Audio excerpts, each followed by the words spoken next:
The door creaked open, and my heart stopped.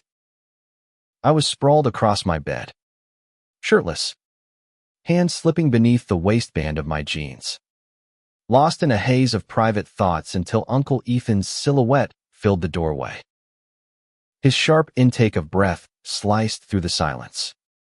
And in that split second, our eyes locked, a collision of shock and something unspoken that burned hotter than shame.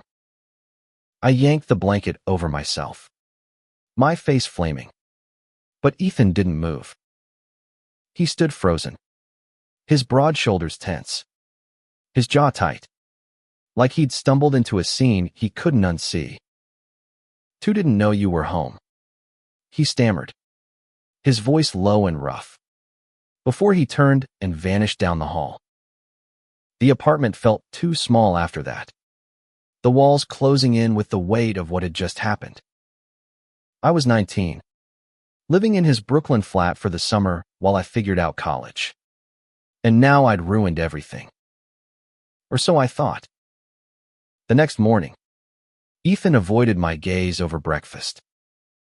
His usual easy smile was gone, replaced by a stiffness that made my stomach churn. He was my mom's older brother, the cool uncle who'd always been more like a friend 38. Single, a freelance photographer with a life full of stories I envied. He'd offered me his spare room when I needed a place to crash after high school, a chance to escape the suffocating small town I'd grown up in. But now, every clink of his coffee mug felt like a judgment. I wanted to disappear. Then my phone buzzed. A text from Ethan: "We need to talk. Tonight." My pulse raced. Was he going to kick me out? Lecture me? I spent the day replaying that moment in my head, the way his eyes had lingered just a second too long, the way his voice had cracked. By evening, I was a wreck, pacing the living room as the city lights flickered outside. Ethan came home late, his camera bag slung over his shoulder, his dark hair slightly mussed from the wind. He didn't look at me as he set his keys down, but his voice was softer than I expected. "Jasper," he said, finally meeting my eyes. "What happened? It's not your fault." I should have knocked. His words were careful, but there was something else in them, a tremor I couldn't place. I mumbled an apology, my throat tight, but he shook his head. "Let's just move past it." We tried. For days, we tiptoed around each other, the air thick with unspoken tension. I'd catch him watching me when he thought I wasn't looking while I read on the couch, or when I laughed at something on my phone. His glances were quick, guarded, but they sent a jolt through me every time. I told myself it was nothing, that I was imagining things. He was my uncle, for God's sake. But then the texts started. At first, they were normal. "Grab some milk if you're out. You okay?" But they grew longer, more personal. "Saw a guy at the shoot today who reminded me of you." Same smile. I stared at that one for 10 minutes, my heart pounding. Was he flirting? Or was I losing my mind? I didn't know how to respond, so I didn't. But the messages kept coming. Late at night, when the city was quiet and it was just me and my thoughts. "You ever feel like you're hiding something from everyone?" he wrote one night. I typed and deleted a dozen replies before settling on, "Yeah." All the time. I hadn't told anyone I was gay. Not my mom. Not my friends back home. And definitely not Ethan. Growing up in a small Ohio town, I'd learned to keep that part of me locked away, buried under football games and fake crushes. But in New York, with Ethan, I felt like I could breathe for the first time. He was different, open, worldly, someone who'd seen enough of life to not judge. Or so I hoped. The night after his last text, I sat on my bed, staring at my phone, wondering if I should tell him, wondering if he already knew. The next week, Ethan invited me to one of his photo shoots, a low-budget project in a gritty part of the city. "You might like it," he said, his voice casual but his eyes searching. I went, mostly to break the awkwardness between us. The set was chaotic: models, lights, assistants shouting, but Ethan was in his element, directing everyone with a quiet confidence that made my chest ache. When he turned the camera on me, just for fun, he grinned. "You're a natural, Jazz." His voice was warm, and for a moment, it felt like before the incident, before the texts.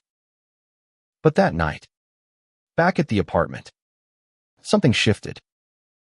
We were on the couch, sharing a pizza, the TV droning in the background. He was closer than usual, his knee brushing mine. "You ever think about what you really want?" he asked suddenly, his voice low. I froze, the slice in my hand forgotten. "Like, with your life?"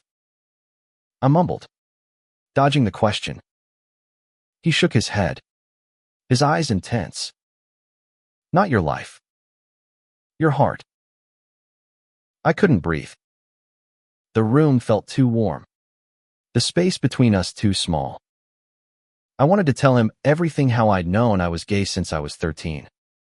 How I dreamed of a life where I didn't have to hide. How his texts made me feel seen and terrified all at once. But he was my uncle. My family. The weight of that word crushed every other thought. "I don't know," I whispered, my voice barely audible. Ethan's hand twitched, like he wanted to reach for me. But he didn't. Instead, he stood, muttering something about work, and left me sitting there, my heart hammering. My phone buzzed an hour later. "I'm sorry if I made you uncomfortable. I see you. Jasper." I stared at the screen, my world tilting. He saw me. But what did that mean? The days that followed were a blur of longing and dread. Ethan's texts didn't stop, but they grew cautious, like he was testing the waters. "You look good at the shoot. Ever thought about modeling?" I'd laugh them off, but each message chipped away at the walls I'd built around myself. I started noticing things about him I hadn't before: the way his hands moved when he talked, the faint scar above his eyebrow, the way his laugh made the room feel alive. It was dangerous, this pull I felt, but I couldn't stop it. One night, I came home from a walk to find Ethan on the balcony, a beer in his hand, staring at the city skyline. The air was thick with summer heat, and his shirt clung to his shoulders, outlining the strength I'd always admired. "Join me," he said without turning. I hesitated, then grabbed a soda and stepped outside. The silence between us was heavy, but not uncomfortable. It felt like we were on the edge of something, teetering. "You've been quiet," he said finally, his voice soft. "You okay, Jazz?" I wanted to lie, to say everything was fine, but the words stuck in my throat. Instead, I blurted out, "Why do you keep texting me?" It came out sharper than I meant, and his eyes widened. For a moment, he looked like he might bolt, but then he sighed, running a hand through his hair. "I don't know," he admitted. I can't stop thinking about you." My heart slammed against my ribs. He wasn't supposed to say that. He wasn't supposed to feel that.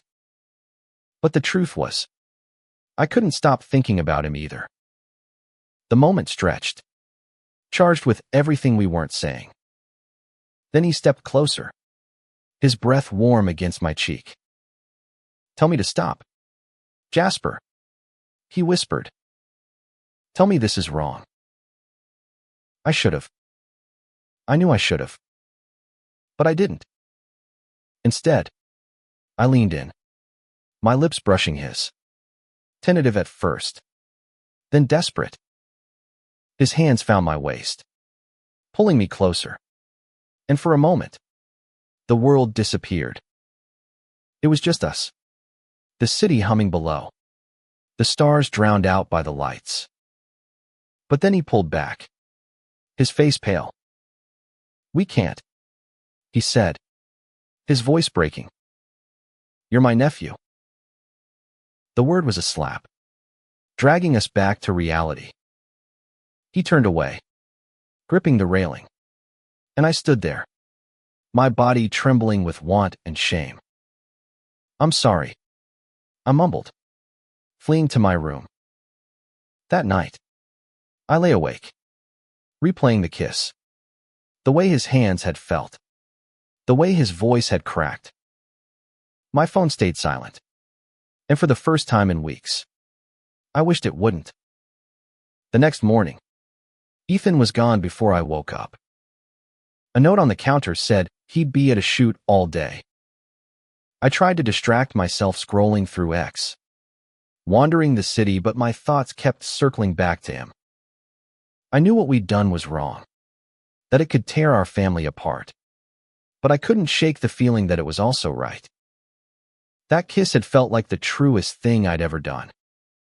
When Ethan came home, he looked exhausted, his eyes shadowed. "We need to set boundaries," he said, his voice firm but kind. It's not okay. You're young, Jasper. You've got your whole life ahead of you." His words stung, but I saw the pain in his eyes, the same pain I felt. He was trying to protect me. But from what? Myself. Him. Society. I nodded, swallowing the lump in my throat. "Okay," I said, but inside, I was screaming. We tried to go back to normal, but normal was gone. Every glance, every brush of our hands, was electric. I started spending more time out of the apartment, exploring the city, trying to clear my head. But New York, with its chaos and freedom, only made me want him more. I saw couples everywhere holding hands, kissing in parks, and I envied them. They didn't have to hide. One evening, I went to a queer bar in the village, a place I'd heard about online.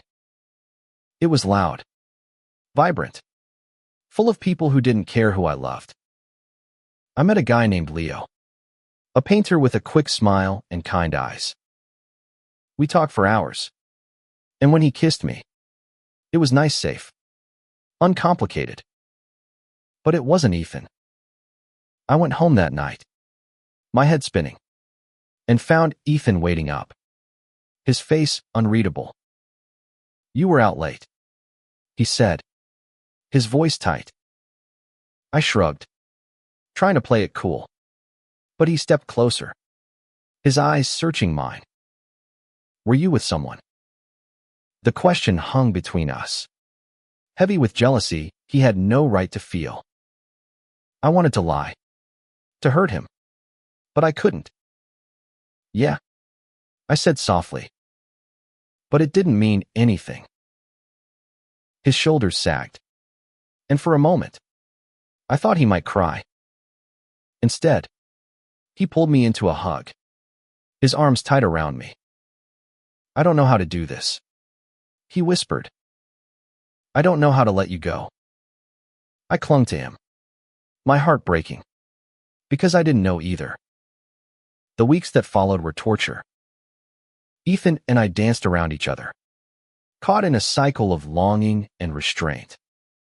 We didn't talk about the kiss, but it lived in every silence, every glance. I tried to focus on my future college applications, A part-time job at a bookstore, but my heart was tethered to him. I started writing in a journal, pouring out my feelings, trying to make sense of the mess we'd made. One night, I found Ethan reading my journal. I'd left it open on the coffee table. A careless mistake. His face was pale, his hands trembling as he looked up at me. "You love me," he said, his voice raw. It wasn't a question. I froze, my heart exposed. But I didn't deny it. "Yeah," I whispered. "I do." He stood, crossing the room in 2 strides, and kissed me.